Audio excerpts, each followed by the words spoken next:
तो मूवी के स्टार्ट में कोस्टारिका के जंगल को दिखाया जाता है, जहाँ हेलीकॉप्टर से बाहर आता है इस मूवी का हीरो, जिसका नाम होता है डॉक्टर माइकल मॉर्बियस। वो कुछ साइंटिस्ट और कुछ क्रू मेंबर्स के साथ एक केव के सामने आता है, जहाँ पर डॉक्टर माइकल बताता है कि इस केव में वेम्पायर बैट्स रहती हैं और अभी मैं उन्हें बाहर बुलाने वाला हूँ। इसके बाद माइकल एक आदमी को पैसे पकड़ाता है और अपना हाथ काट कर केव की तरफ कर देता है, जिसकी वजह से केव से वो बैट्स बाहर आने लगती हैं उसके खून को स्मेल करके। इसके बाद हमें 25 साल पहले के फ्लैशबैक को दिखाया जाता है, जहाँ ग्रीस में हम देखते हैं छोटे माइकल को, जो एक डॉक्टर एमएल की केयर में रहता है। यहाँ पर हम ये भी जान पाते हैं कि माइकल को एक रेयर ब्लड डिजीज है। फिर डॉक्टर एमएल माइकल को एक दूसरे नए बच्चे से मिलवाता है, तब माइकल उस बच्चे का नाम चेंज करके माइलो रख देता है, क्योंकि वो बच्चा अभी जिस बेड पर था वहाँ पहले माइलो हुआ करता था। फिर माइकल उस नए बच्चे यानी माइलो से कहता है कि मैं बचपन से ही यहाँ पर रहता हूँ। वो बताता है कि मुझे एक ऐसी बीमारी है जो कभी ठीक ही नहीं हो सकती। माइकल और माइलो आपस में बातें कर रहे होते हैं, तो तभी स्कूल के कुछ बच्चे बाहर से उनका मजाक बना रहे होते हैं, लेकिन तभी अचानक से माइलो बेहोश हो जाता है, क्योंकि उसकी मशीन ने काम करना बंद कर दिया होता है। तब माइकल चिल्लाकर नर्स को बुलाने की कोशिश करता है और अब माइकल खुद उस मशीन को एक स्प्रिंग की मदद से ठीक कर देता है। मशीन ठीक होते ही माइलो भी होश में आ जाता है। अब डॉक्टर एमएल ये देखकर काफी हैरान हो जाते हैं कि माइकल ने इतनी कॉम्प्लिकेटेड मशीन को सिर्फ एक स्प्रिंग की मदद से ठीक कर दिया। यहाँ पर माइकल के टैलेंट को देखकर डॉक्टर एमएल उसे कहते हैं कि न्यूयॉर्क में तुम जैसे जीनियस बच्चों के लिए एक स्कूल है, और अगर मैं तुम्हारे लिए वहाँ पर बात करूँगा तो तुम्हारी फीस भी माफ हो जाएगी, साथ साथ तुम्हारी जो बीमारी है उसका ट्रीटमेंट भी वहाँ पर हो जाएगा। तब माइकल वहाँ जाने के लिए एग्री हो जाता है। इसीलिए माइकल माइलो को लेटर लिखता है और उसमें कहता है कि मैं अपनी बीमारी का इलाज ढूंढने जा रहा हूँ और अब हम दोनों समर वेकेशंस में ही मिलेंगे। लेकिन तभी वो लेटर उड़कर बाहर गिर जाता है। फिर जब माइलो उस लेटर को उठाने के लिए जाता है तो स्कूल के वो शरारती बच्चे माइलो को मारने लगते हैं। तो वहाँ पर डॉक्टर एमएल आकर माइलो को बचाते हैं, क्योंकि डॉक्टर ने माइकल से प्रॉमिस किया होता है कि उसके जाने के बाद वो माइलो का ख्याल रखेंगे। इसके बाद प्रेजेंट टाइम में हमें स्वीडन का सीन दिखाया जाता है, जहाँ पर डॉक्टर एमएल ये बता रहे होते हैं कि माइकल ने 19 साल की इतनी छोटी उम्र में अपनी डॉक्टरी पूरी कर ली, जिसकी मदद से माइकल ने एक आर्टिफिशियल ब्लड बनाया है और उस आर्टिफिशियल ब्लड ने बहुत सारे लोगों की जानें बचाई हैं। जहाँ स्वीडन के किंग उसे रिस्पेक्ट के तौर पर एक अवार्ड देना चाहते हैं, लेकिन माइकल अवार्ड लेने से इनकार कर देता है। अब न्यूयॉर्क वापस आने के बाद माइकल अपना एक्सपेरिमेंट कंटिन्यू रखता है, जहाँ वो अपनी पेशेंट जो कि एक छोटी लड़की थी उससे बातें कर रहा होता है, क्योंकि वो दोनों एक दूसरे के काफी अच्छे दोस्त होते हैं। यहाँ पर हमें ये भी पता चलता है कि माइकल अपनी बेस्ट फ्रेंड मार्टिन के साथ काम करता है, जहाँ पर मार्टिन माइकल को बताती है कि न्यूज़पेपर में हेडलाइन छपी है कि तुमने अवार्ड लेने से इनकार कर दिया। फिर वो माइकल से पूछती है कि माइलो को पता है कि तुमने इंसान और बैट के डीएनए को मिलाया है, लेकिन माइकल इस सवाल का कोई जवाब नहीं देता। यहाँ पर मार्टिन देखती है कि माइकल अपने साथ कोस्टा रिका से बहुत सारे बैट्स लाया होता है और उसने उन्हें एक फिश टैंक में बंद करके रखा हुआ है। ये देखकर मार्टिन कहती है कि इससे तुम्हारा लाइसेंस जा सकता है, लेकिन माइकल को तो इस बात से कोई फर्क नहीं पड़ता। इसके बाद माइकल एक बैट पर एक्सपेरिमेंट कर रहा होता है और बताता है कि बैट्स सिर्फ खून पीती हैं और खून को डाइजेस्ट करने के लिए उनका खास किस्म का सलाइवा होता है। और अब माइकल अपने डीएनए को वेम्पायर बैट्स के जीन से मिलाएगा, जिससे होगा ये कि उसकी बीमारी जो कि लाइलाज है वो ठीक हो सकती है। अब माइकल अपने मिस्टीरियस से एक्सपेरिमेंट को बताते हुए कहता है कि हमें कभी कभी अपनी लिमिट्स को क्रॉस भी करना चाहिए, वरना हम जैसों को ठीक करने के लिए ना तो कोई मेडिसिन होगी और ना ही हमारे पास कोई उम्मीद बचेगी। इन बातों ही बातों में माइकल का सीरम भी रेडी हो जाता है और वो अपने इस टेस्ट को उसकी एक सब्जेक्ट जो कि एक चूहा था उसमें इंजेक्ट कर देता है, जिससे वो चूहा देखते ही देखते मर जाता है। तब माइकल ये देखकर डिसअपॉइंटेड हो जाता है और कहता है कि मुझे अपने फ्रेंड माइलो को किसी तरह बचाना है, जिस पर मार्टिन कहती है कि हाँ ठीक है, लेकिन इस तरह नहीं। लेकिन तभी माइकल की वो फीमेल पेशेंट यानी उस बच्ची को कुछ होने लगता है, क्योंकि उसका टेम्परेचर अचानक से बहुत बढ़ गया होता है, जहाँ माइकल एक सिरिंज उसमें इंजेक्ट कर देता है और उसे कोमा में भेज देता है। यहाँ पर मार्टिन माइकल से कहती है, देखो माइकल, वो चूहा मरा नहीं है, वो अभी जिंदा है। इसके बाद माइकल माइलो से मिलने जाता है, जहाँ माइकल माइलो से कहता है कि मेरे पास एक गुड न्यूज है। यहाँ पर माइलो माइकल से पूछता है कि तुम इतने दिन कहाँ गायब थे, क्या इसमें मार्टिन का हाथ है, क्या तुम उसके साथ रह रहे थे। यहाँ पर माइकल माइलो से कहता है कि मजाक को साइड पर रखो, मैं तुम्हें कुछ बताने वाला हूँ, और वो ये कि मैं हमारी बीमारी के क्योर को ढूंढने के बहुत करीब हूँ। हो सकता है कि लोग इस पर सवाल उठाएं, लेकिन ये भी सच है कि हमारे पास ज्यादा टाइम नहीं है और हमारे पास ठीक होने का, ट्रीटमेंट का बस यही इलाज है। तब माइलो इस चांस को देने के लिए मान जाता है। अब माइकल और मार्टिन समंदर के बिल्कुल बीचों बीच एक शिप में अपने एक्सपेरिमेंट को मूव करते हैं, जहाँ पर उनका एक्सपेरिमेंट कामयाब भी होता है। जहाँ माइकल उस सीरम को एक छोटी सी बोतल में भरकर उसे मार्टिन को देता है और कहता है कि ये तुम मुझ पर ट्राई करो, इसे फौरन मुझ में इंजेक्ट कर दो। तब मार्टिन ऐसा ही करती है, वो उस सीरम को माइकल को इंजेक्ट कर देती है और उसे लेटाकर उसके हाथ और पाँव को बांध देती है। लेकिन तभी माइकल कांपने लगता है। तभी हम देखते हैं कि शिप में कुछ और क्रू मेंबर्स भी आए हुए थे, जहां उनमें से एक आदमी लैब में आ जाता है। लेकिन तभी वो दोनों देखते हैं कि माइकल अपनी जगह पर नहीं है, बल्कि वो तो ऊपर छत से चिपका हुआ है, बिल्कुल किसी बैट की तरह, चमगादड़ की तरह। जहां देखते ही देखते माइकल उस आदमी पर अटैक कर देता है, जहां मार्टिन उन दोनों को एक जगह पर बंद कर देती है, क्योंकि माइकल अब पूरी तरह से वैम्पायर बन चुका है। यानी अब उसके खतरनाक बड़े बड़े दांत थे, बड़े बड़े नेल्स थे। अब अलार्म बजने की वजह से माइकल खुद को ग्लास में पीटने लगता है, जहाँ क्रू के बाकी मेंबर्स भी अंदर आ जाते हैं और वो मार्टिन को साइड पर धक्का दे देते हैं ताकि वो माइकल को शूट करके मार सके। लेकिन तभी माइकल ग्लास तोड़कर बाहर आ जाता है और जब वो देखता है कि मार्टिन बेहोश पड़ी है तो उसे बहुत गुस्सा आता है। इसीलिए वो क्रू के सभी मेंबर्स को एक एक करके मारने लगता है। इसके बाद देखते ही देखते माइकल वैम्पायर से इंसान में बदल जाता है, जहाँ उसकी पूरी बॉडी असली हालत में आ जाती है। फिर माइकल दोबारा से अंदर जाता है और देखता है कि मार्टिन तो बेहोश है और सीसीटीवी फुटेज में देखता है कि उसने क्रू के सारे मेंबर्स के साथ क्या किया, उन्हें मार दिया। इसीलिए वो रेडियो के थ्रू जल्द से जल्द यहाँ मदद भेजने के लिए कहता है। तब FBI के लोग वहाँ शिप तक पहुँच जाते हैं, जहाँ 2 एजेंट्स क्राइम सीन को इन्वेस्टिगेट कर रहे होते हैं और उन्हें बताया जाता है कि इस हादसे में एक लड़की जिसका नाम मार्टिन है वो जिंदा बच गई है, यानी वो सर्वाइवर है, और जिसने मदद बुलाने के लिए कॉल की थी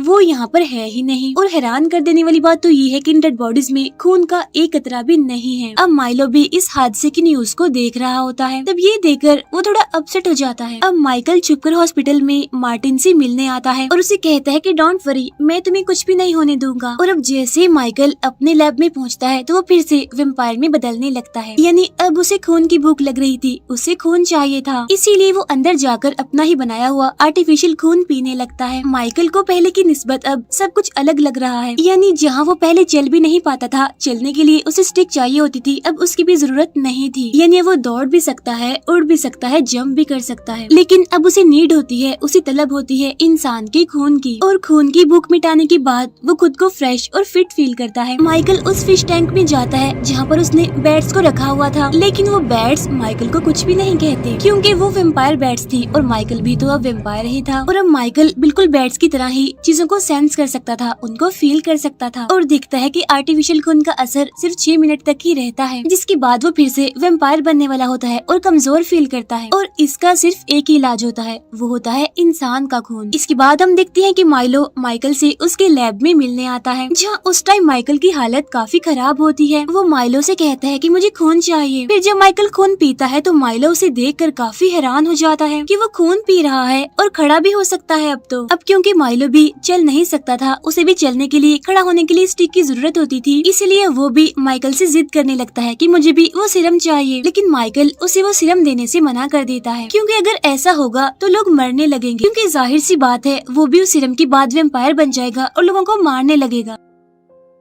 माइकल कहता है कि ये सिर्फ मेरे लिए है, बस मुझे ही सूट करता है। तब इस बात पर उन दोनों की बहस हो जाती है। फिर माइकल माइलो से कहता है कि प्लीज जिद मत करो, ये कर्स है। फिर वो माइलो को अपना वैम्पायर वाला फेस दिखाकर उसे वहाँ से जाने के लिए कहता है। उधर हॉस्पिटल में मार्टिन से मिलने FBI के 2 एजेंट्स आते हैं, जो कि क्राइम सीन को इन्वेस्टिगेट कर रहे थे, और वो मार्टिन को क्राइम सीन पर मिली उन डेड बॉडीज के बारे में बताते हैं और पूछता है कि आप वहाँ पर क्या एक्सपेरिमेंट्स कर रहे थे। जिस पर मार्टिन कहती है कि अभी मुझे ठीक से कुछ भी याद नहीं है कि वहाँ पर आखिर हुआ क्या था। असल में वो यहाँ पर सच को छुपाने की कोशिश कर रही थी। उसी हॉस्पिटल में हम एक नर्स को देखते हैं जिसे ऐसा फील होता है कि कोई उसका पीछा कर रहा है। इसी वजह से वो काफी डर जाती है और वहाँ से भागने लगती है। लेकिन तभी अचानक से उस नर्स पर कोई अटैक कर देता है। उधर माइकल अपने पेशेंट यानी उस बच्चे के पास बैठा होता है, लेकिन तभी अचानक से वो कुछ सेंस करने लगता है, जहाँ बाहर आकर वो देखता है कि एक नर्स मारी गई है। अब माइकल आर्टिफिशियल ब्लड को अपने बैग में रखकर वहाँ से जाने लगता है, लेकिन तभी उसे वही दोनों FBI एजेंट्स मिल जाते हैं, जहाँ एक एजेंट माइकल को थैंक्स कहता है, क्योंकि माइकल के आर्टिफिशियल ब्लड ने इस FBI एजेंट के हाथ को कटने से बचाया एक वॉर में। वो दोनों माइकल से कहते हैं लेकिन आप तो कुछ ज्यादा ही फिट लग रहे हैं। और यहाँ पर उन दोनों को माइकल पर ही शक होता है कि इसने ही शिप वाले उन सारे क्रू मेंबर्स को मारा होगा। लेकिन तभी उनमें से एक एजेंट को ये न्यूज मिलती है कि एक नर्स की डेड बॉडी मिली है और उसकी मौत भी भी सेम वैसी हुई है, यानी उसकी बॉडी में भी खून का एक कतरा नहीं है। तब ये सुनकर उनका शक यकीन में बदल जाता है और अब वो जैसे ही माइकल को अरेस्ट करने वाले होते हैं तब माइकल उन पर अटैक करके उनसे फाइट करके वहाँ से भाग जाता है। लेकिन वो ज्यादा दूर नहीं जा पाता क्योंकि माइकल को वेव्स रोक लेती हैं, जहाँ वही एजेंट उसे अरेस्ट कर लेता है। फिर माइकल को एक जेल में रखा जाता है, जहाँ दोनों FBI एजेंट्स माइकल के पास आते हैं। उनमें से एक एजेंट तो अपने साथ होली वाटर भी लेकर आता है। उनमें से दूसरा एजेंट माइकल को कहता है कि तुमने शिप में क्रू के उन मेंबर्स को मारा, चलो ठीक है उनसे कोई गलती हो गई होगी, लेकिन उस नर्स को क्यों मारा, वो तो बेकसूर थी। लेकिन इसका जवाब तो माइकल के पास भी नहीं होता क्योंकि उसको माइकल ने नहीं मारा होता। यहीं पर हम देखते हैं कि माइकल खुद को कमजोर फील करता है और वो उनसे अपना बैग मांगता है जिसमें आर्टिफिशियल ब्लड है। वो कहता है कि जल्दी दो, मुझे भूख लग रही है और भूख की हालत में मैं कैसा दिखता हूँ ये तुम देख नहीं पाओगे। लेकिन वो एजेंट उसे ब्लड देने से मना कर देता है। तभी यहाँ पर माइकल से मिलने माइलो आता है। वो कहता है कि मैं तुम्हें यहाँ से बाहर निकालूंगा, लेकिन जाते टाइम हम देखते हैं कि माइलो भी अब चल पा रहा है। तब माइकल को इस बात का पता चल जाता है कि उस नर्स को किसी और ने नहीं बल्कि माइलो ने मारा था। अब गुस्से में आकर माइकल जेल को तोड़कर वेम्पायर बनकर वहाँ से भाग जाता है। फिर वो अपनी बैड पावर से सेंस करता है और माइलो की बातों को सुनता है, यानी जहाँ पर माइलो एक और आदमी को मार देता है। इतनी ही देर में वहाँ पर माइकल भी माइलो के पास आ जाता है और उसे समझाता है कि मैंने तुम्हें कहा था कि ये सिर्फ जानलेवा है, सही नहीं है ये। तो माइलो कहता है तुमने तो कहा था ये कर्ज है, लेकिन ये कोई कर्ज नहीं है। और यहाँ पर माइलो माइकल के सामने ये एक्सेप्ट कर ही लेता है कि मैंने ही मारा था उस नर्स को और अब हमें कोई भी नहीं रोक सकता। तब माइकल उसे कहता है कि माइलो ऐसा नहीं था, मेरा दोस्त माइलो ऐसा कभी भी ना करता, तुम्हें क्या हो गया है, तुम क्या बनते जा रहे हो। और इसके बाद वो दोनों ही वेम्पायर्स बनकर आपस में ही लड़ने लगते हैं, जहाँ पुलिस आकर उन दोनों को अरेस्ट कर लेती है। लेकिन माइलो पुलिस ऑफिसर्स पर ही अटैक कर देता है। लेकिन माइकल ऐसा नहीं था, यानी वो बुरा नहीं था, इसीलिए वो माइकल से लड़ता है क्योंकि माइलो जो कर रहा है वो गलत है। लेकिन तभी वहाँ पर एक ट्रेन आने लगती है और माइकल फिर से उन वेव्स को फील करता है और अब वो उन्हीं वेव्स में उड़ने लगता है और ऐसा करते ही वो वहाँ से भाग जाता है। अब यहाँ पर भी उन एजेंट्स को लगता है कि इन सारे पुलिस ऑफिसर्स को भी माइकल नहीं मारा है। उधर हम देखते हैं माइलो को जो कि छुपकर मार्टिन को देख रहा होता है।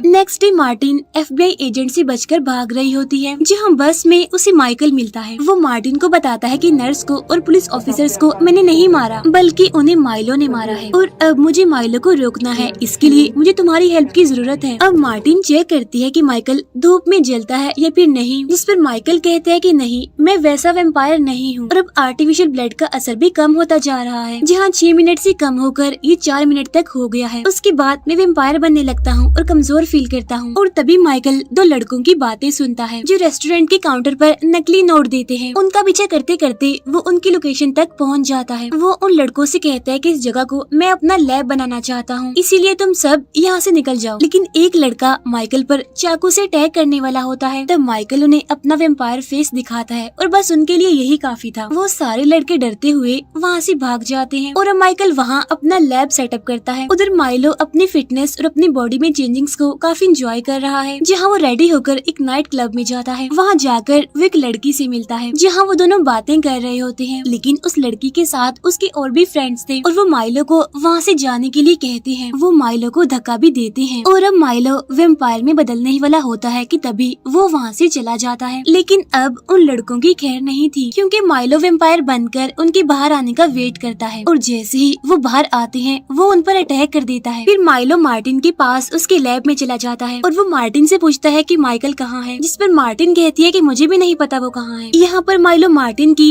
तेज हार्ट बीट को सुन पा रहा था। इसके बाद वो वहाँ से चला जाता है, जहाँ मार्टिन भी लैब का कुछ सामान लेकर वहाँ से चली जाती है। उधर दोनों एजेंट्स मार्टिन के घर आते हैं, जहाँ जाकर वो देखते हैं कि वहाँ पर कैट फूड पड़ी है, लेकिन मार्टिन और उसकी कैट दोनों ही वहाँ पर नहीं है, क्योंकि वो दोनों होते हैं माइकल के पास। अब अपनी बिल्ली को खाना खिलाते हुए मार्टिन की उंगली पर एक कट लग जाता है, जहाँ से खून निकलने लगता है और खून की स्मेल से माइकल वेम्पायर बन जाता है। लेकिन वो मार्टिन को काटता नहीं, बल्कि उसे कहता है कि प्लीज इस पर बैंडेज कर लो। अब बैंडेज लगाने के बाद वो दोनों टेरेस पर चले जाते हैं, जहाँ उन दोनों को दूर खड़ा हुआ माइलो देख रहा था। अब दोनों FBI एजेंट्स उस क्राइम सीन पर पहुँचते हैं, जहाँ पर माइलो ने उन क्लब वाले लड़कों को मारा था। लेकिन उन्हें ये पता नहीं होता कि इसके पीछे माइलो का हाथ है, बल्कि उन्हें लगता है कि ये माइकल नहीं किया है। तब CCTV फुटेज में देखकर ये पता चलता है कि ये माइकल नहीं है, बल्कि ये तो कोई दूसरा ही आदमी है। अब डॉक्टर एमएल भी यही न्यूज देख रहा था जिसमें क्राइम सस्पेक्ट माइकल मॉर्बियस को बताया जा रहा है। लेकिन सीसीटीवी फुटेज से पता चला कि किलर कोई और भी हो सकता है। जहाँ पर डॉक्टर एमएल को माइलो पर शक होता है, इसीलिए वो जाकर मिलता है माइलो से। यहाँ पर डॉक्टर को ये बात भी पता होती है कि माइलो ने भी उसी सीरम को यूज किया है, इसी वजह से ही तो वो ठीक हो गया। यहाँ पर डॉक्टर एमएल माइलो से कहता है कि मैं तुम्हारी मदद कर सकता हूँ। तब माइलो इस बात से काफी गुस्सा हो जाता है कि तुम हमेशा माइकल की साइड ही लेते हो और तुम मुझे अपना प्यार नहीं सिर्फ अपनी सिंपैथी दिखाते हो। और इसी वजह से माइलो डॉक्टर एमएल पर अटैक कर देता है और फौरन वहाँ से चला जाता है। उधर लैब में माइकल एक सीरम बनाता है और वो सीरम